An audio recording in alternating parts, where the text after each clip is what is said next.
As the war in Ukraine rages on, the Western powers are looking for ways to in fact inflict more cost on Russia. And in the latest, the G7 finance ministers have come to an agreement on imposing a price cap on Russian oil. But others say China and India have expressed interest in buying Russian oil at an even lower price in line with the cap. Europe is staring at a winter of uncertainty. Russia has for the time being shut down gas supplies via Nord Stream 1. Have you ever wondered what would happen if Vladimir Putin and Saudi Arabia joined forces to end US and EU sanctions? Would it mean the annihilation of the global economy? With Putin's recent OPEC plans, this scenario is becoming increasingly likely. In this video, we'll explore how Putin's OPEC plans will destroy the US and EU and how it would affect the world. We'll also consider what it might mean for nations who rely on oil and gas exports from Russia or Saudi Arabia, as well as countries who've been subject to US and EU sanctions. Finally, we'll look at the potential moral and political issues that could be raised by Putin's plan. In the end, annihilation could have far-reaching implications for the global economy, geopolitics, and even international law. Get ready to be shocked as you continue to watch and uncover the truth behind Putin's insane OPEC plans with Saudi Arabia. Buckle up, it's going to be a wild ride. In October, OPEC decided to drastically reduce oil output, reducing supplies in an already constrained market and setting off one of its largest conflicts with the West. The US government criticized the unexpected decision as being foolish. Saudi Arabia, the de facto leader of OPEC, stated that the output reduction of 2 million barrels per day, or 2% of the world's supply, was required in response to rising interest rates in the West and a deteriorating global economy. The Organization of the Petroleum Exporting Countries, also known as OPEC, is a group of 15 countries that export oil. OPEC was founded on September 14, 1960, by 5 countries: Iran, Iraq, Kuwait, Saudi Arabia, and Venezuela. The organization was officially registered with the United Nations Secretariat on November 6, 1962, following a resolution by the UN. Today, OPEC has 15 member countries: Algeria, Angola, Congo, Ecuador, Equatorial Guinea, Gabon, Iran, Iraq, Kuwait, Libya, Nigeria, Qatar, Saudi Arabia, United Arab Emirates, and Venezuela. The goal of OPEC is to coordinate and harmonize petroleum policy among its member nations in order to guarantee a reliable oil supply at fair prices. The 15 OPEC members generate almost 44% of the world's oil and hold control over more than 81.5% of its petroleum. The kingdom rejected claims that it was working with OPEC member Russia to raise prices and asserted that Western criticism of the organization was frequently motivated by wealth arrogance. Due to the high inflation, Biden's support ratings are poor ahead of the midterm elections, and he has asked Saudi Arabia, a longtime ally of the United States, to assist in bringing down prices. According to American officials, Washington wants lower oil prices in part to deny Moscow energy money. This year, Biden visited Riyadh, but was unable to obtain any specific commitments to cooperation on energy. The fact that Saudi Arabia has not denounced Moscow's actions in Ukraine has further damaged relations. Prince Mohammed has recently refuted the prevailing consensus, though. Furthermore, he took that decision only 1 month before the key midterm elections, when Washington and its allies are striving to maintain a united front against Russian aggression. This simply makes the circumstances worse. During a meeting, the Organization of the Petroleum Exporting Countries announced reducing its oil output by 2 million barrels per day starting in November. This decision was motivated by the uncertainty that surrounded the global economic and oil market outlooks. However, due to various challenges faced by some of its member countries, including sanctions on Russia, Venezuela, and Iran, as well as production issues in Nigeria and Angola, the actual decline in output was expected to be between 1 and 1.1 million barrels per day. According to OPEC, these reductions were intended to stabilize the global oil market to help maintain a balance between supply and demand. The announcement of OPEC's decision to reduce oil output had a significant impact on the price of crude oil. Following the news, the benchmark Brent crude price saw an increase of 1.7%, reaching $93.29 per barrel. This is a notable change from the beginning of the year when the cost of a barrel of Brent was around $79. In fact, the price of Brent reached its highest levels in 14 years, surpassing $127 just 2 weeks after Russia invaded Ukraine in March. These fluctuations in the price of oil can have significant consequences for both producers and consumers, as the cost of energy can affect the prices of a wide range of goods and services. As the decision made by OPEC to reduce oil output has had a number of consequences, including the potential for higher inflation in the United States.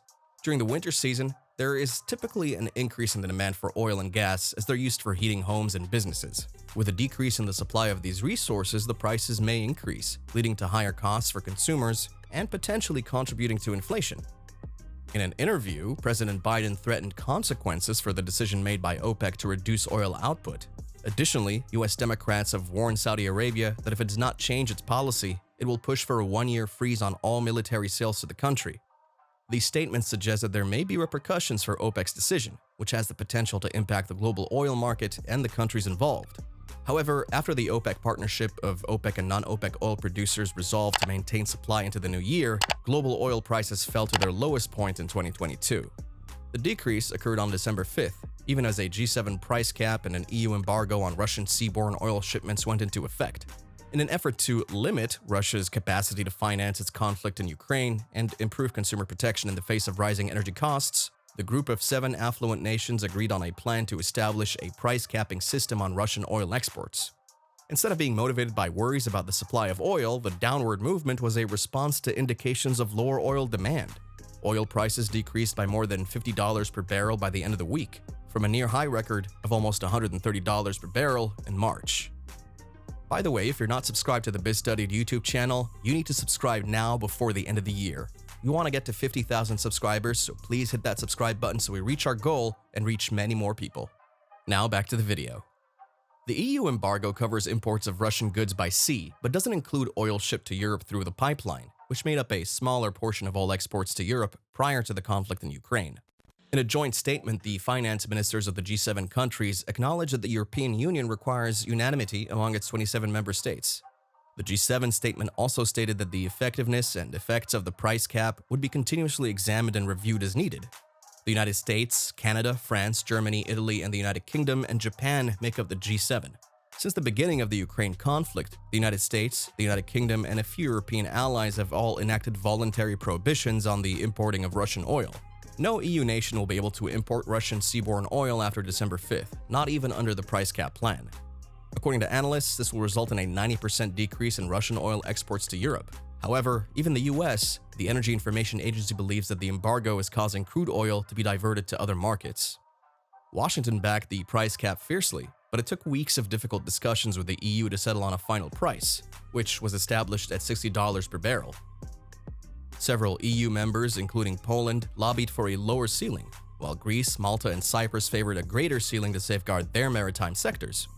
Russia had time to prepare during the discussion over how to establish the price by assembling a fleet of tankers, known as a shadow fleet, to carry its oil because the new sanctions forbade the provision of shipping and insurance for any cargo sold beyond the price ceiling. Despite uncertainties on the effects of new Western sanctions against Russia, which have the potential to remove large amounts of oil from the market, the Saudi-led OPEC oil cartel and its allies, including Russia, did not alter their plans for shipping oil to the global economy. The amount of Russian oil that the two punitive measures potentially remove from the market, which would constrain supply and raise prices, is not yet known. The second largest oil producer in the world was able to divert most of its precious exports to Europe to consumers in Turkey, India, and China.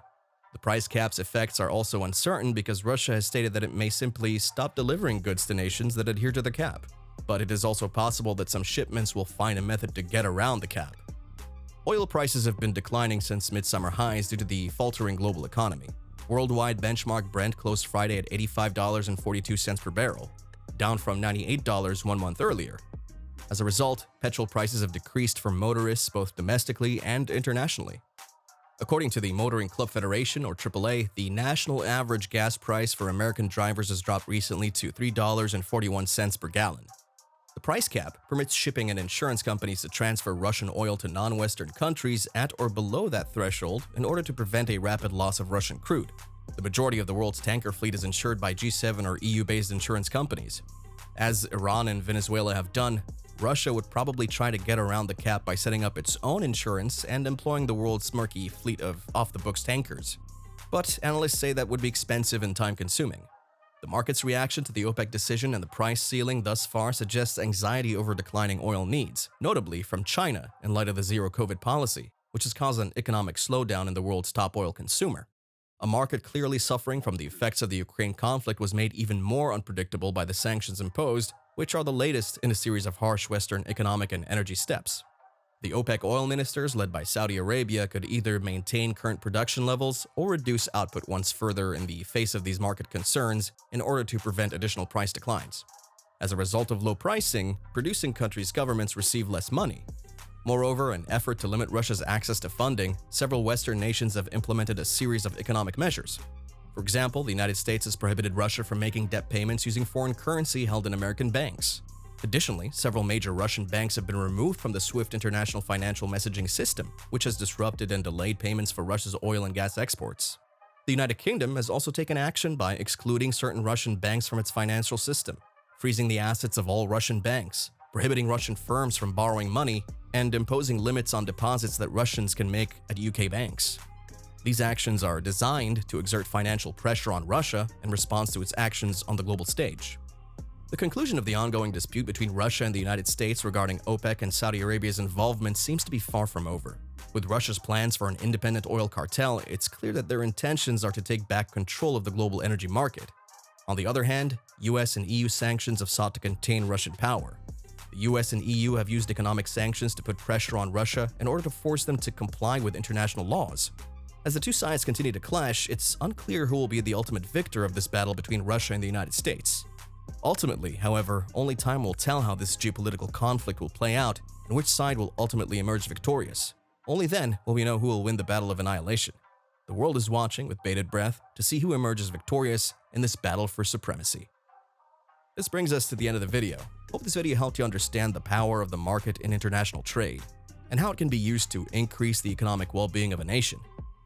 Who do you think will prevail in the battle for the oil market, and who will be the next superpower? Share your thoughts and views with us in the comment section, like and subscribe for more videos, and thanks for watching.